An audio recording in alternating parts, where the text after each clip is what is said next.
Hello everybody, welcome. This is one of my favorite trees.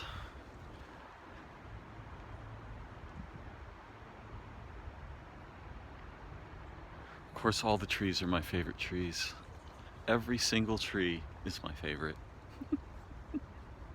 Every single one. To live on a world as paradisical as this one, what an incredible blessing.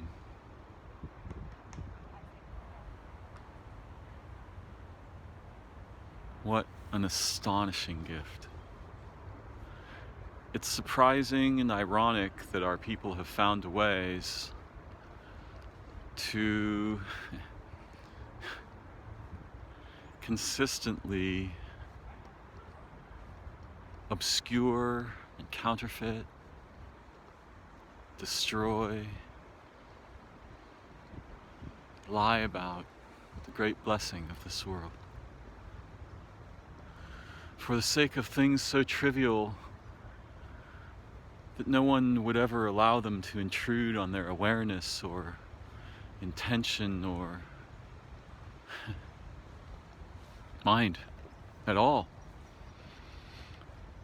If we could actually sense the profound depth of the beauty and intelligence of all of the living beings of our world and the vast webs of their anciently conserved relationships.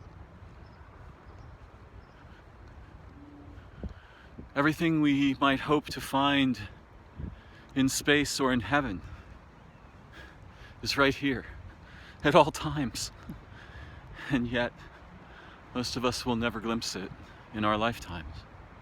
Or if we should glimpse it, it will be a brief glimpse and will quickly disappear thereafter.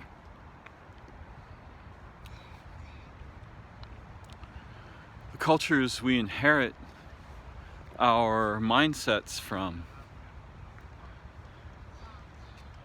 they are, in our time, extremely toxic.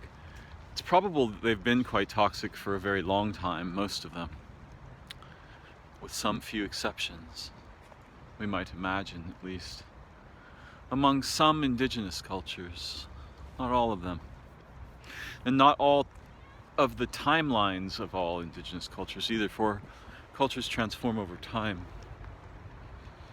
embodying different priorities and principles as they develop. Isn't entirely the right word, because develop implies progress, and often there's some kind of strange regress or devolution rather than progress.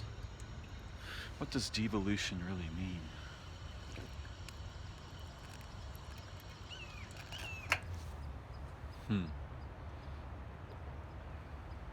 That sounded like a Cooper's hawk, or possibly a red tail, but it is neither. It's a Steller's jay. Yeah, he's right here. Tree. He knows me.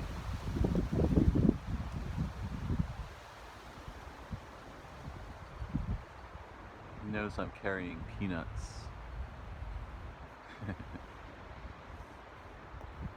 A treat. A proteinaceous treat.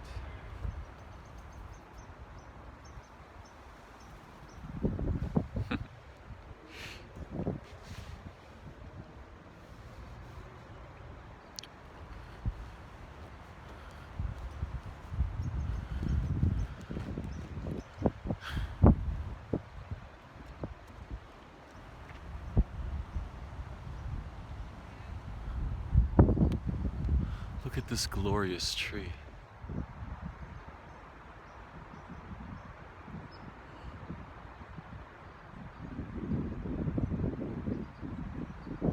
Probably 40 or 50 years old, I'm guessing.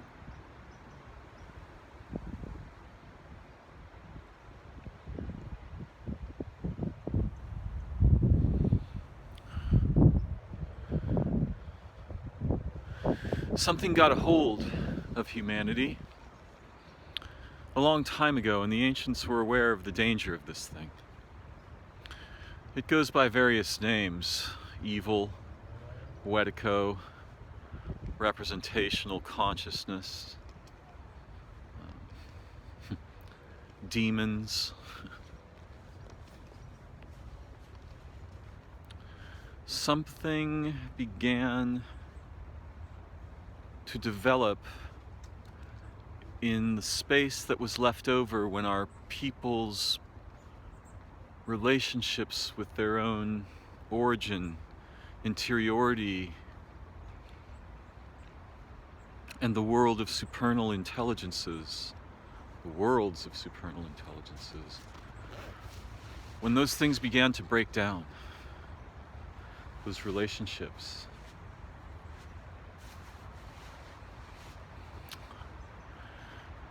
If you were to imagine children who were raised by benevolent adult humans until they were, I don't know, 2 or 3 perhaps, and then the adults disappeared. And then there were stories, there became stories about them.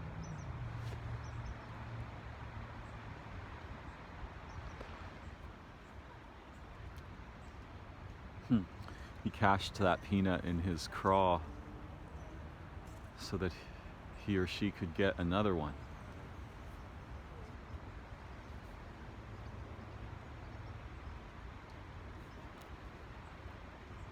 It looks pretty molty. Yeah, it's molting. Getting ready to molt. I think that's tohu and that's bohu, I'm pretty sure. Tohu's looking a little scroungy these days.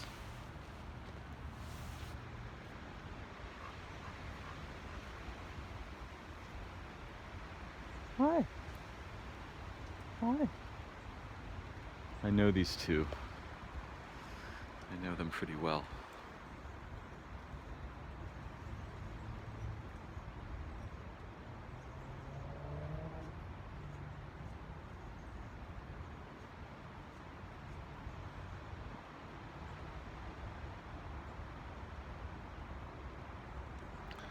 Haven't seen them for a bit though.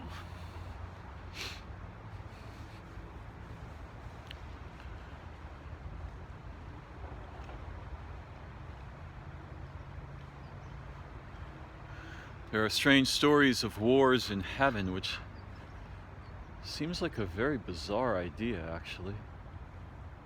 From what I understand of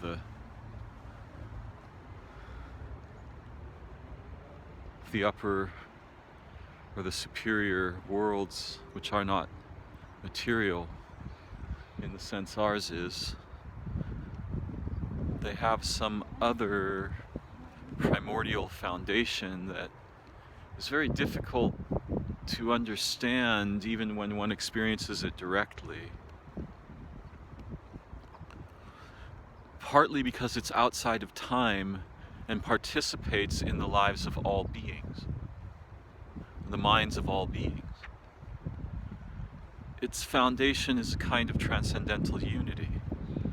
And to imagine a war in such a unity seems strange, and yet there are boundaries at the edges of which conflict becomes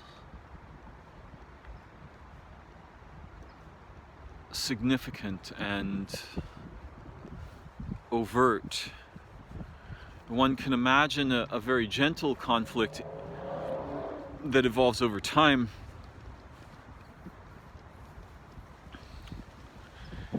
and at a specific boundary the time is faster, and so the conflict is more severe, if this makes sense. If you just imagine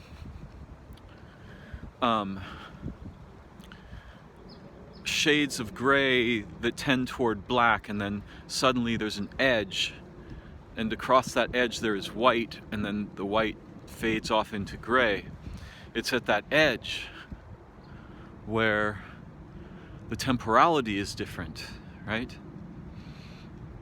Or you can imagine two nations that over time, you know, they have conflicts and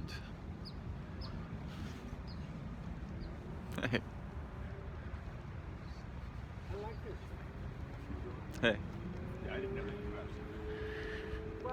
But at some certain time, right, for 4 or 5 years, the conflict becomes, it could be very gentle, right? There could be commerce and discussion and so on. But then at a specific time, the conflict becomes overt, right? It gets, intensifies and becomes like a war. And during the war, the activity is very frenetic. Pace is very frenetic. Severe, shocking, explosive. And perhaps, I guess, it is possible that something resembling this takes place in some dimension of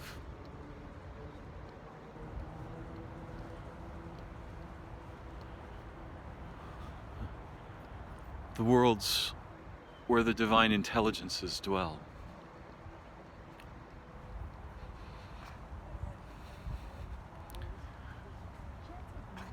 And it's neither true that there are divine intelligences nor that there are no divine intelligences.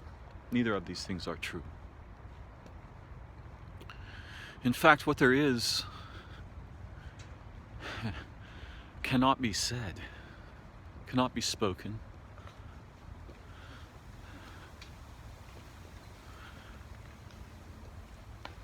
In truth, the capacity for language to encompass the real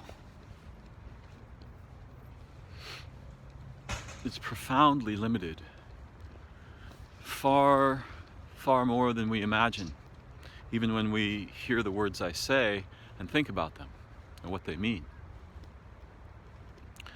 There is nothing I can say about that creature.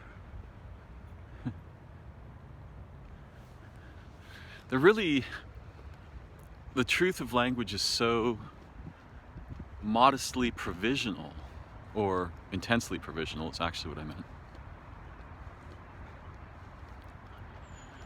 that although it can point toward things, it cannot encompass them or present them directly.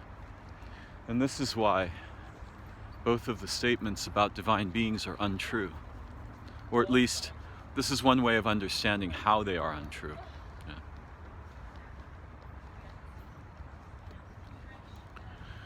But divine beings can emerge to human experience, and it's my strong suspicion that the origins of the minds that we have today lie buried in prehistory, in a time when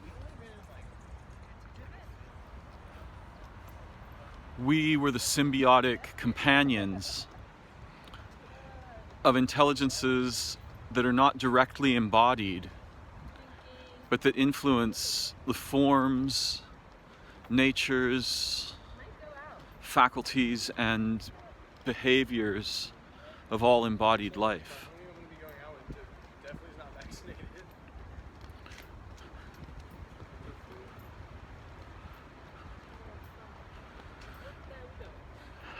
And then there was some kind of a crisis, or a series of crises over time, where these relationships were lost, transformed, counterfeited, represented, particularly in language, particularly in books, when writing became possible.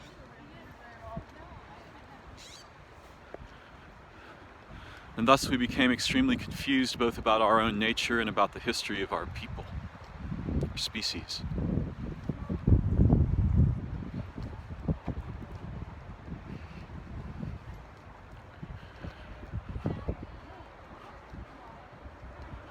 And this process, I believe, is reiterated in each human life, uniquely, completely, and yet partially at the same time. But it happens in childhood primarily, and thus we forget it. We forget as we acquire the minds of modern adults. We forget. Yeah.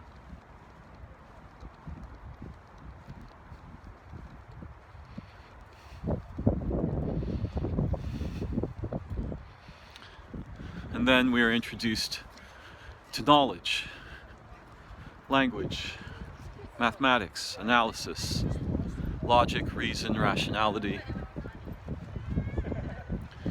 And these overcome the comparatively delicate faculties that might otherwise develop. In some spiritual traditions, there is talk of a second birth. Essentially, a reincarnation while we are yet alive. And I have experienced something like this in my own life that is as mysterious as it is compelling to me. And it was a long process, and in fact the process still proceeds.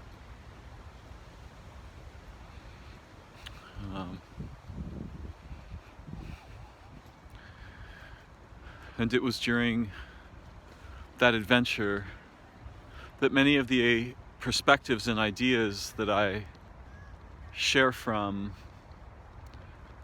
and explore with you were born. But just like my original childhood, the intense understanding and awareness, the direct participation in and with divine intelligences, it faded over time. And I became again bereft of the faculties, the astonishing faculties that accompany companionship with the divine beings.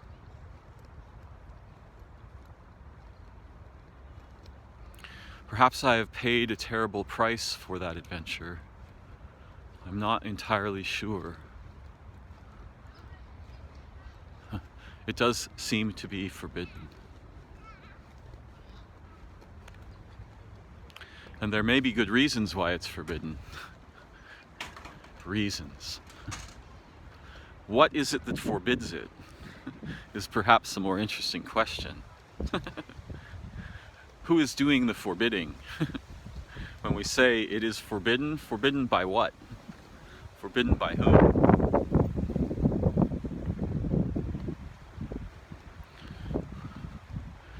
It is possible in some states of inspiration, enthusiasm, or ecstasy to break through the shell of our adultness and our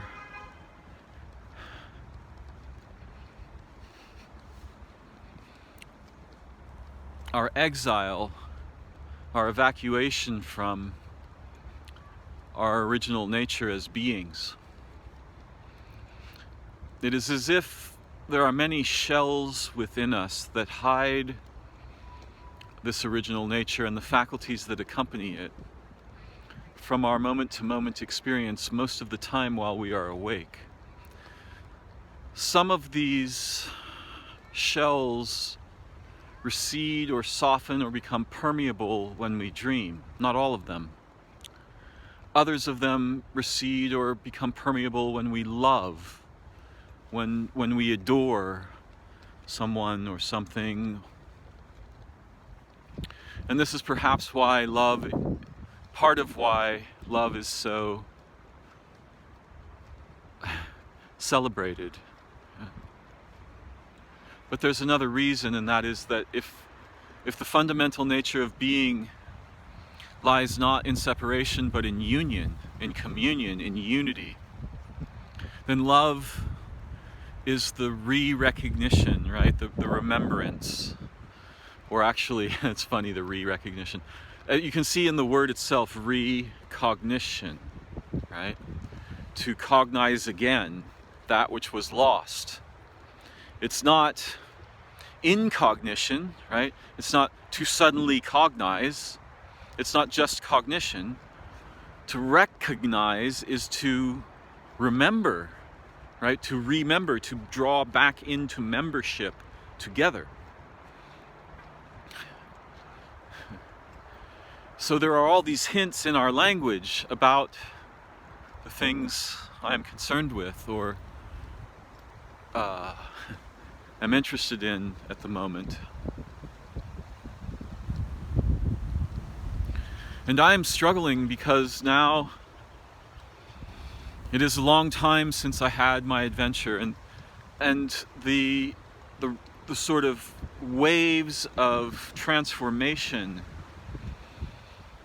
that overcame me during the adventure continued to pulse over time, right? Like a heartbeat growing a little softer and a little slower as time proceeded, until eventually the pulses fade from memory until they arise again, right? Because the interval between them has become so long, and the noise surrounding them drowns them out.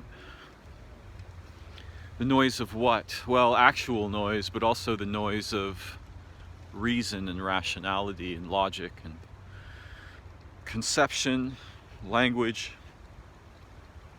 Now, of course, the older languages carry some magic within them, some of the original magic, so to speak. But what is this magic? What is it?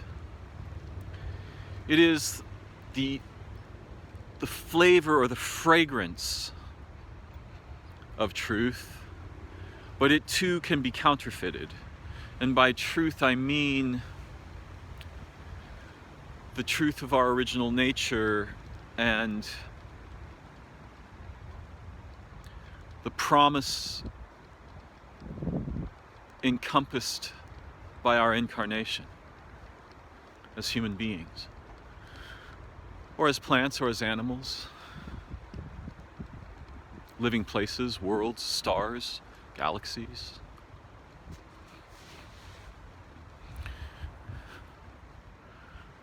There are really no things, and yet the objects that humans create artificially are the most thing-like, because they are the furthest from being,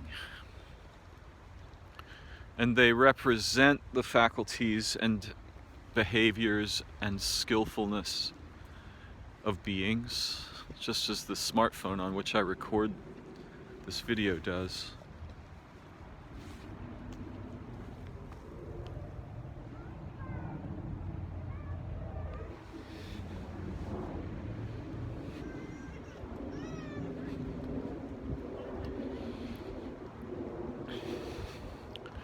But they also compete for survival and reproduction and attention. In the human cognitium, they compete. And they are winning, which means that life on Earth is in jeopardy. And our human intelligence is not merely in jeopardy, it's falling off a cliff, or a cascade of cliffs, each one more steep and severe than the previous one.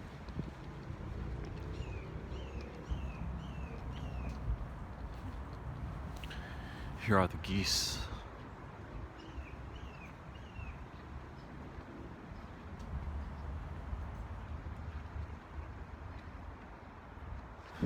They have conflict, but they are also communal. When they are together, they can hitchhike on each other's sensitivities, produces a superposition of sensing in which senses are shared and magnified among the cohorts and the sub-cohorts producing otherwise impossible sensitivity that protects them from predators and danger, and also alerts them to opportunities. Our own people are like this, but again, most of these aspects of our humanity have been counterfeited, represented, sold back to us in broken form.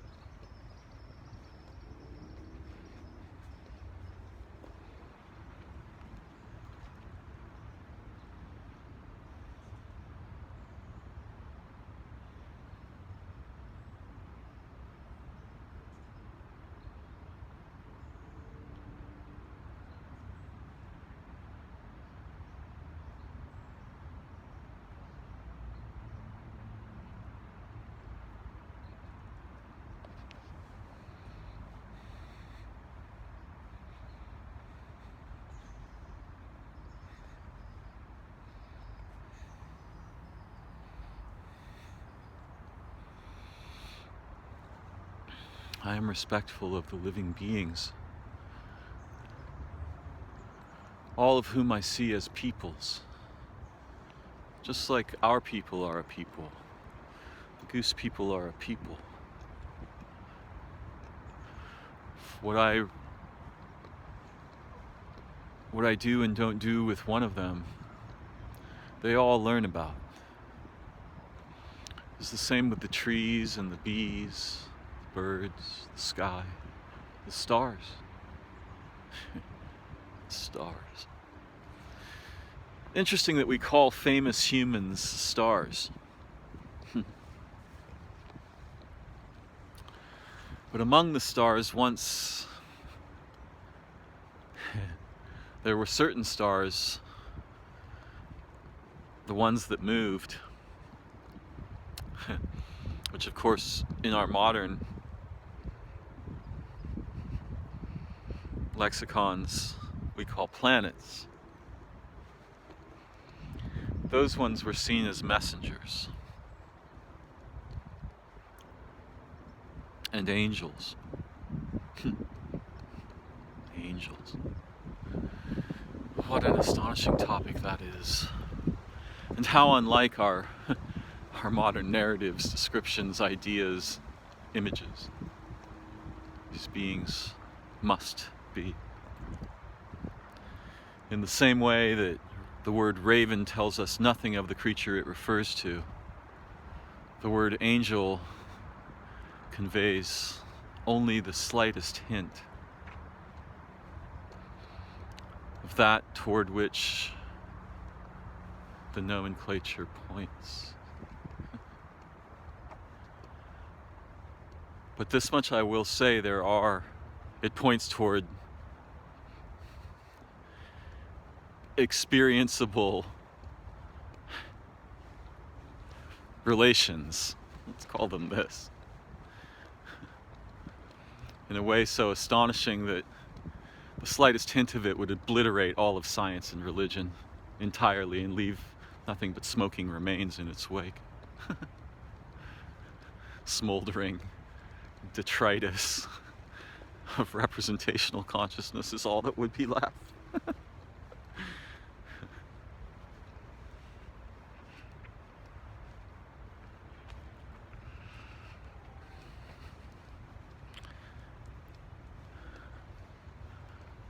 This is a beautiful canopy.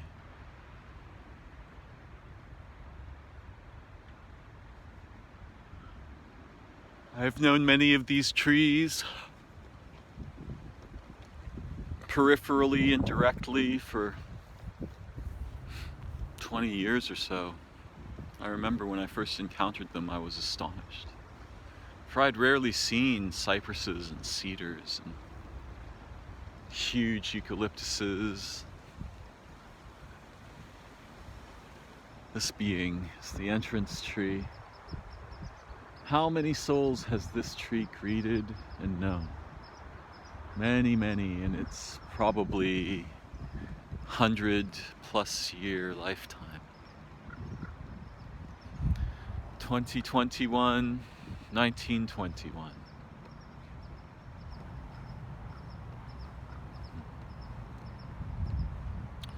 Well, perhaps I will end my meanderings here for the moment. But I encourage those of you who are listening